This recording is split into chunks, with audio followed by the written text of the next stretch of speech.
বলিউড সিনেমায় এখন খুব একটা দেখা যায় না অভিনেত্রী উর্বশী রাউতেলারকে, তবে সামাজিক যোগাযোগ মাধ্যমে বেশ সক্রিয় তিনি। আবার ঋষভ পান্থের সঙ্গে মাঝে মধ্যেই তার নাম জড়িয়েছে।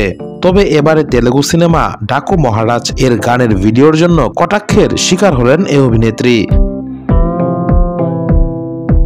তেলেগু স্টার নন্দমুরি বালাকৃষ্ণর সঙ্গে যেভাবে অভিনেত্রী নেচেছেন তা বড়ই অশালীন। ৬৪ বছরের নায়কের সঙ্গে কোমর দুলিয়ে নেচেছেন তিনি। নাচের ভিডিও ভাইরাল হলে নেটিজেনরা বেশ কটাক্ষ করেছেন। বাবার বয়সী নায়কের সঙ্গে এমন অশ্লীল নাচ কিভাবে নাচতে পারেন ৩০ বছরের নায়িকা, এ ধরনের মন্তব্য করেছেন নেটিজেনরা। একজন নেটিজেন নাচের ভিডিও শেয়ার করে লিখেছেন, এ কি দেখা যাচ্ছে, এত বয়স্ক একজন মানুষ এভাবে নাচছেন, তাও মেয়ের বয়সী নায়িকার সঙ্গে।